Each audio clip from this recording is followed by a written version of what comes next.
馬來西亞呢個地方咧係一個寶地嚟嘅，佢種乜嘢長乜嘢，啲人咧係好友善。我係四海為家嘅大孫，曾經喺馬來西亞讀過 high school 嘅。你可唔可以講下點解會過嚟咧？個無線咪試咗幾次都冇事，但係一到正式拍嘅時候就衰咗，受到干擾。不過雖然聲音係怪啲，但係內容絕對精彩嘅。大家好，又係我講馬佬啦。上一條片我復出嗰條咧，就已經話我未必有咁多時間出去拍嘢，咁但係我就會請唔同嘅嘉賓嚟上嚟我呢個講馬佬會客室嗰度接受訪問啦。好啦，呢一集第一集嘅嘉賓咧就係我身邊嘅 Peter 哥，俾啲掌聲先。我聽到你嘅掌聲啊！咁 Peter 哥，我介紹一下我點樣識佢先啊！簡單介紹，就係我嚟到馬來西亞想揾波踢，跟住咧轉之間咧就識得 Peter 哥，咁佢又帶我去踢波啦。咁其餘嘅介紹我梗係要揾翻佢講啦。啊 Peter 哥，我想問下你即係你自我介紹下自己，簡單介紹下自己，即係嚟自邊度啊？同邊個一齊嚟啊？咁樣或者唔介意啊，年齡都可以講埋出嚟噶。哦好，我就當然啦，香港人啦嚇，香港出世，但係我係四海為家嘅。我就99年就已經離開咗香港噶啦，去咗美國工作咗大概2年唔到啦。咁然後公司又喺美國將我調咗過去上海。咁喺上海2000年到上海咧，留到差唔多2002年咧。哦，即係3年時間左右。我就叫退休，宣布半退休啦。因為當時係因為公司有個俾員工一個自動離職計劃。咁啊，當時我哋香港俗稱叫做肥雞餐啊。咁我個肥雞餐走，咁就跟住就留低咗咧，就入股咗一啲國內嘅朋友嘅一間國際快遞嘅公司。咁就跟住喺嗰度咧，就屬於一個叫半退休嘅狀態咧。喺嗰度咧就做到2016年左右啦。咁就過嚟馬來西亞。咁啊一直留到而家。即係差唔多足咗喺馬來西亞留咗10年左右。你係一個人過嚟，同埋定係同全個 family 一齊過嚟？我哋過美國係全個 family 過去嘅。去上海又係全個 family 過去嘅。係咁，但係你過嚟馬來西亞咧就得返我兩姑。即係因為太太啦。係啦，因為啲仔女咧就有啲係讀大學啦，有啲就結咗婚啦。咁其實而家我有3個細佬哥都結晒婚㗎啦，有2個喺溫哥華，咁就有一個喺上海。咁我個大孫都差唔多20歲嘅，仲有2個孫女喺溫哥華啦。兒孫滿堂。咁啊，大孫曾經喺馬來西亞讀過 high school 嘅。咁啊，我見過佢大孫。佢完咗 high school 之後，而家就喺香港做緊嘢。呢一集嘉賓嘅 Peter 哥，點解我會邀請佢上嚟咧？原因係佢2016年嚟大馬嘅時候係有個古仔嘅，就好似個標題咁樣。其實佢係有少少俾人呃過嚟。你可唔可以講下點解會呃過嚟咧？咁又唔可以算做其實咧嗰個故事咧就 back to 差唔多，我諗係我都唔記得2000幾年嗰陣時咧，我妹妹本身咧係一個知識產權呢個trademark， 即係註冊商標嘅一個律師。咁佢喺呢度有個 partner， 馬來西亞人。咁華人嚟嘅。華人嚟嘅，咁啊過嚟做嘢，咁啊過嚟做嘢啊帶埋我父母過嚟喎，帶埋父母過嚟住喺佢屋企。咁我爸爸咧同媽媽咧喺呢度住咧就住得好開心。點解咧？因為氣候好好，間屋好大，啲嘢好平。咁啊最 amazing 嘅嘢咧，佢哋就話佢哋同啲即係膚色比較黑嗰啲馬來人咧，馬拉人即係居然又同佢講廣東話嘅。係。咁佢又覺得，咦，馬來西亞呢個地方幾好喎，氣候又好，嘢又好食，就啲語言又通喎。咁佢就咁樣同我妹妹講，佢話人一世唔一世，幾睇要嘆翻下啦。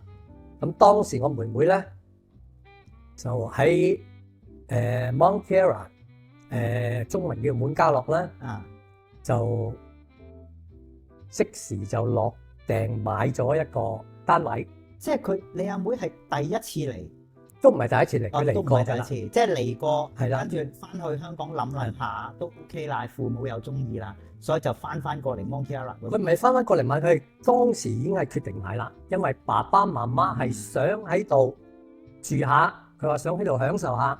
咁妹妹當時咧就喺呢度落訂買咗 Monticello 一個單位，嗰個單位咧就4個房7個廁所，哇！洗廁所3561尺係實用面積，我好有興趣知道。再加埋個 lift lobby 有大概200尺到，即係係棟嘅。一層係一個一層2個單位，但佢部 lift 咧拍卡咧就淨係開你嗰邊嘅。 OK 明白，咁喺香港嘅標準就叫做5000尺嘅單位，超級豪宅啦，香港呢啲叫做。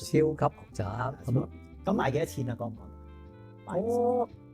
我記得佢提過，當時可能係220幾萬馬紙到啦，但係當時個匯率好高嘅，對港紙大概係對2.2到2.6左右。咁所以佢當時買入，我估計600零蚊港600零萬港幣。 600零萬港幣啊，咁樣嘅，即係佢同個 partner 有啲合作，跟住佢就過嚟嘅時候咧，係帶埋父母過嚟，係父母中意咗，係想話留喺度，係結果咧你阿妹咧就因為父母中意，係所以就買咗個單位啦，係啦真係好孝順，係啦，係好孝順。我想問，真係時有冇個諗法話，我過嚟住係用乜嘢身份喺度？即係我係淨係上嚟住下2個星期啊，1個月就走啊？定係真係想申請 MM2H 過嚟嘅？當時佢哋都係諗住喺度長住嘅，即係打算申請。係啦。咁啊，當時申請 MM2 就反而唔係我買樓呢個細妹，係最細嗰個咧，佢喺度辦咗呢個 MM2H。哦，仲有嘅，即係我叫做大細妹同細細妹啦，係啦，我細細妹就大細妹就買咗 Monticello。係啦，細細妹咧就辦咗呢個 MM2H。已經有㗎啦。嗯。哦 ，OK 啊，咁所以就變咗你都有呢個傾向，話都過嚟啦，因為受住佢哋影響，係咪？可唔可以咁講咧？冇，當時只係諗住嚟度一家，諗住嚟度一家。咁我就係想問啦，我講即係就講得負面啲啦，積極啲就係咁講。其實點解你會過咗嚟咧？係因為你自己中意啊，定係因為想配合？不如阿父母都過嚟啦，2個妹又過嚟，咁不如我都過嚟啦，係咪咁嘅心咧？嗰個原因咧就係因為當時我細妹買咗呢個單位之後咧，咁佢就話要裝修，年復年咁裝修，結果裝修咗成10年8年啦，間屋仲未喐。裝修10年8年，唔係，其實冇喐嗰間屋，即係佢話要裝修，但係佢想要裝修，但一直就個裝修都未喐。哦，即係個口話裝修，係啦，樓收咗，個口話裝修，但係一直拖到幾時？我諗都有10年8年。10年8年，係啊，拖咗10年8年㗎。即係一直間屋都係丟空。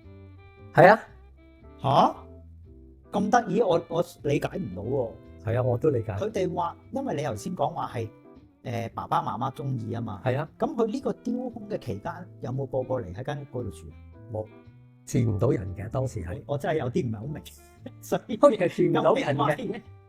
咁所以我爸爸媽媽1年又1年咁催促話：哎呀，幾時搞掂裝修過嚟啊？幾時搞掂裝修過嚟啊？咁結果咧喺有一年，我諗記得15年定16年，係。我喺上海當時，妹妹打電話俾我，佢話：大妹妹定細？大妹妹，係嘅。佢話：大佬，我樓上有一間依市場價出售，佢話你有冇興趣啊？咁我當時就即刻決定，因為上海已經住得時間有翻咁長啦。咁啊，同埋想還父母一個心願，佢哋想過嚟呢度生活啊、住下，同埋咧嗰個屋村入邊咧，佢一個好大嘅優點，佢好似一個 resort 咁嘅，有20幾張嗰啲床，即係好似人哋嗰啲即係嗰啲巴厘島啊嗰啲 resort 廿幾張床，有2個游泳池，有一個係溫水嘅。即係你講個而家嗰個多嗰個係啦 house 度，佢有一個泳池咧就凍水嘅，一個泳池咧就溫水嘅，係 Olympic size 嘅。哇！咁聽落真係好正。咁因為我媽媽咧就中過風，咁佢又好中意游水，咁我哋覺得佢游水又會幫助佢康復。咁當時我哋又決定買咗個單位，咁啊然後就我哋反為變咗，我哋做咗先頭部隊過嚟呢度 settle down 咗，然後就爸爸媽媽就過嚟住。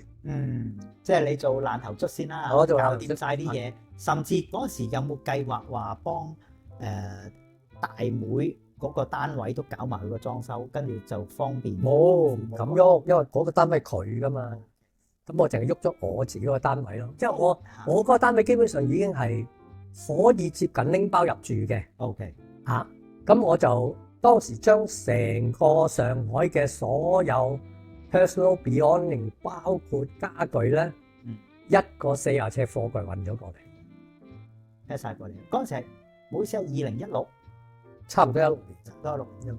咁喺呢段期間，你阿妹有冇個過嚟你樓下，即係佢買嗰間屋嗰度處理過任何裝修嘅嘢？嗱，咁所以點解我話騙徒嘅手法出不窮咧？就係因為其實 Peter 哥過咗嚟。應該係10年8年前，佢阿妹買樓嗰陣時已經話過嚟啊嘛。結果 Peter 哥都過咗嚟，但係佢個大妹咧，係咪仍然冇行動咧？係咪咁講咧？行動比較少，行動比較緩慢啊嘛。咁啊，我哋有一段時間，我細妹兩公婆啦，包括我啦，甚至我家姐咧，都喺度住過，喺你屋企。我屋企同埋佢屋企做咗 basic 嘢可以住到人。OK，咁就喺呢度四圍去下食下嘢啊，玩下咁樣咯，都算圓咗我父母嘅一個心願咯。咁結果其實聽落去，好似最尾到嗱由2016年啦，到而家差唔多都有10年啦，好似聽落去都係得你兩公婆喺度長期住。冇錯，其他係冇嘅，冇錯，其他都係 visiting。咁所以真係，所以點解我頭先一開始嗰陣時話有少少係呃咗過嚟？咁又唔係呃嘅。咁我都想問下，其實你住咗咁耐，你覺得呢一個首先第一個問題咧就係話，你覺得移居過嚟呢一個決定由上海過嚟，算唔算一個困難嘅決定？對我嚟講有一啲困難都冇，因為我本身咧就。我正如我開頭講，我四海為家嘅，我全部喺香港開始到美國，到上海，到加拿大，到呢個馬來西亞，我都係四圍飛嚟飛去。咁所以對我嚟講冇乜困難，適應亦都冇乜困難，包括呢度啲飲食啦、語言啦、氣候啦，各方面都冇問題。咁我過嚟嗰陣係冇 MM2H 嘅，冇第二家園，冇辦嘅。我直情差唔多每個月飛翻去上海一次。咁喺當中出入境嘅時候，有冇曾經遇過咩問題啊？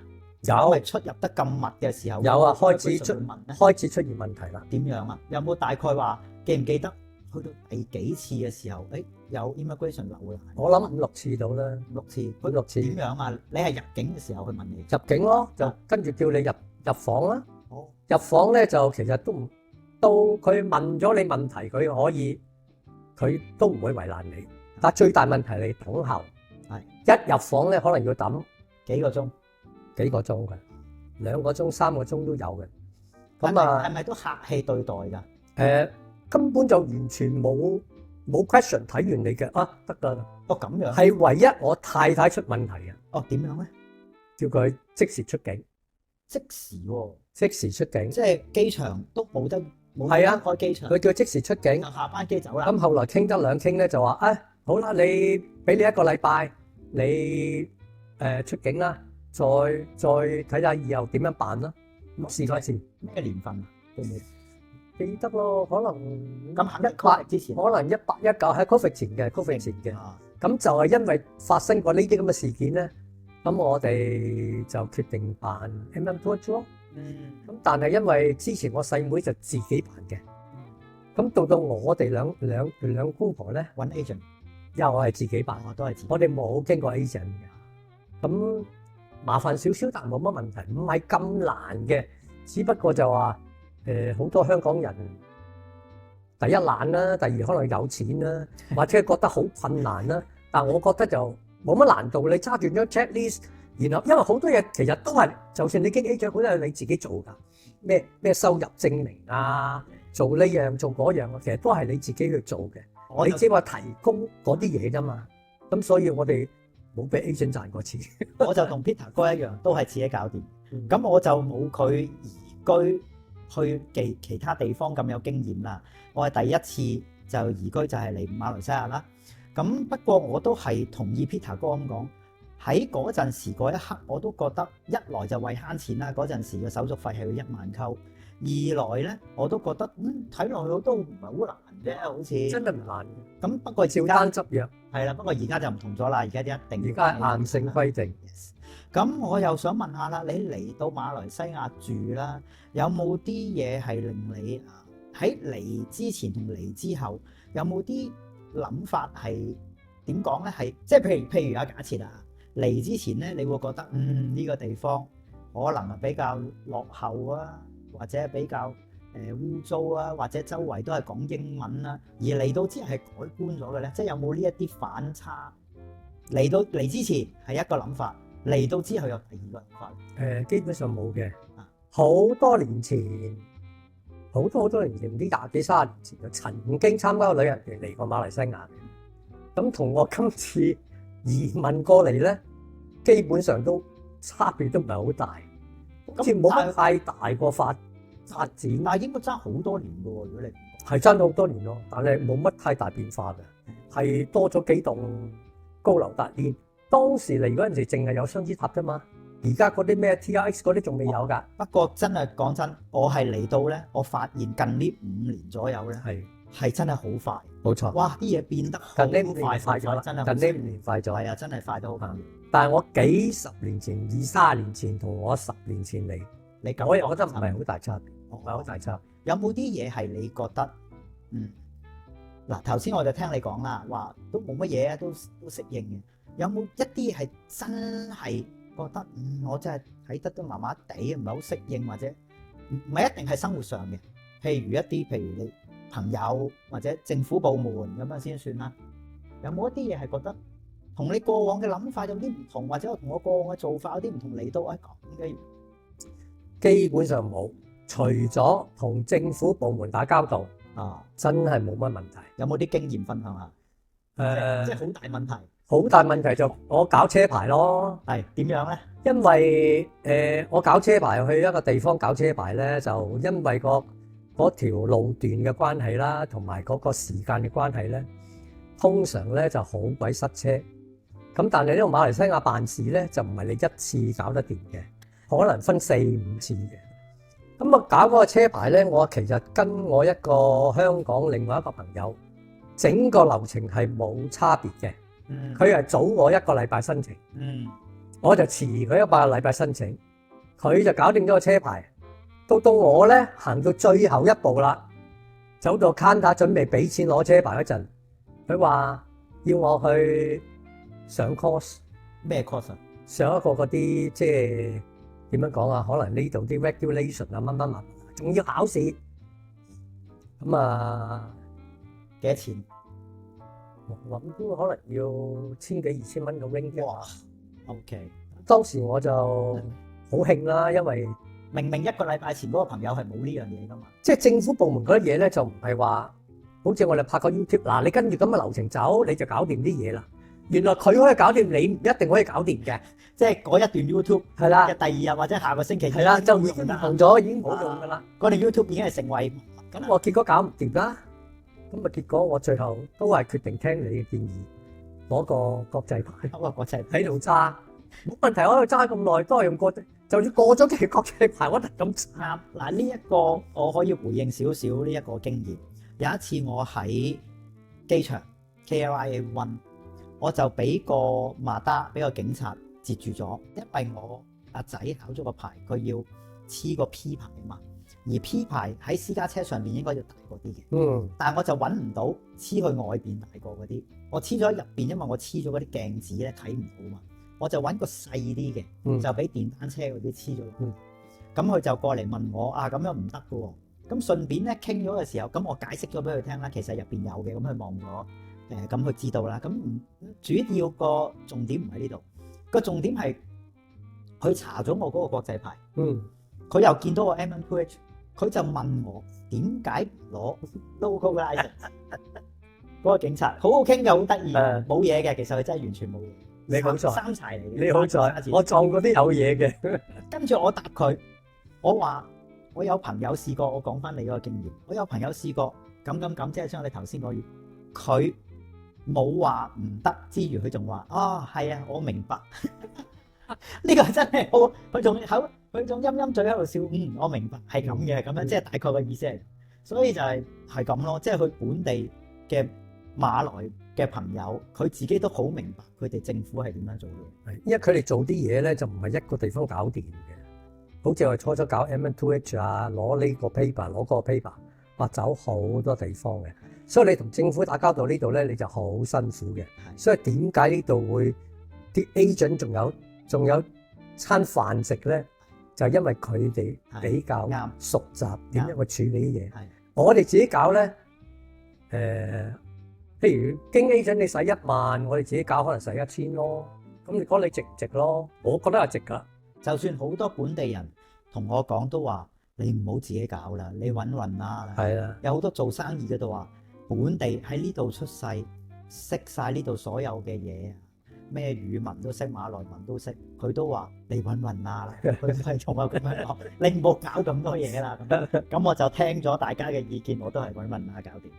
咁我想問下，喺呢一段期間咧，你有冇諗過離開馬來西亞？其實即係都有成10年啦。到而家呢個 moment， 其實我都冇咁嘅諗法嘅。咁當然啦，人又會變，環境又會變。家庭狀況亦都會變。咁我而家屋企有2個老人，我爸爸同我外母都90幾啦。咁我哋喺呢度咧，距離有啲遠，即係佢搭飛機過嚟都唔係好方便啦，90幾歲。我爸爸半年前都仲話搭飛機過嚟，咁但係就話佢哋年紀大咧，即係分分鐘都要睇醫生啊，啲仔女要近一啲啦，因為有啲咩問題都要照顧佢哋啦。咁所以其實我喺馬來西亞又住咗10年啦，因為我成日住噶嘛，美國住2年啦，加拿大又住下，上海又住咗成10幾年啦，而家馬來西亞住咗10年。咁差唔多啦，可能又要揾下一啲新刺激啦，揾嗰啲近香港啲地方。香港我就唔會翻去啦，我真係頂唔順。第一就話生活指數高。居住空間細，飲食越嚟越差，啲食物就越嚟越貴，啲服務態度越嚟越差。我對香港其實而家就都唔係太大嗰個好感跟興趣啦。可能翻去大灣區咯，大灣區啦。咁你覺唔覺得你住咗10年咧？呢個時候咧，你會唔會稱自己做？我都係算係半個大馬人啦，或者我有啲嘅血液留住啦。你就咁樣冇，咁就冇。我就好中意馬來西亞呢個地方。真係冇乜缺點。當然我頭先講嗰啲同政府交道嗰啲，我1年都係打一次交道，或者幾年打一次。嗰啲即係只要唔嗰啲唔係問題，嗰啲唔係問題就冇事。嗰啲唔係問題嚟嘅。咁馬來西亞呢個地方咧係一個寶地嚟嘅，咁佢如果嗰個管理層，我講即係政府嗰個管理層做得好啲，呢個地方真係會好。佢種乜嘢長乜嘢，挖乜嘢就有乜嘢嘅。啲人咧係好友善，友善到咧我喺香港係從來未見過嘅。我舉一個例子。我有一次咧，嗰個車嗰個 remote 開門嗰個 button 咧，唔係好 work。咁我讀工科嘅，咁我拆開睇，我知道咩事。有粒嗰個 switch button 咧，就喺嗰個電腦板度甩咗出嚟。咁我諗下邊啲地方可以處理啲嘢咧，就係嗰啲整手機嗰啲地方。我隨便走入一間鋪，咁啊揾個哥哥，哇，哥哥仔，嗱，我呢個嘢出咗啲咁嘅問題，你幫我同我點兩粒焊點咧，黐翻，將佢固定住。黐翻。嗰個哥哥仔話得，冇問題，我同你試下。咁啊，跟住佢同我點行搞掂，跟住我話幾多錢啊？佢唔使錢啦。其實唔係唔使錢嘅問題，係嗰啲人嗰個質素同埋佢哋嗰個友善嘅一個問題。咁呢個只係其中個例子，我撞到好多好友善嘅人，友善到你唔敢相信。另外一個例子就係我爸爸喺間中醫館，佢話：哎呀，佢有啲咩問題？咁啊，隔離就有一個阿伯，佢話：喂，你呢啲會好危險嘅喎，會出問題嘅喎。咁啊，跟住佢講：嗱，你咁啦。咁我爸爸聽，咁啊，好啊，多謝你講。跟住我就同爸爸走咗出去，行咗大概100米度。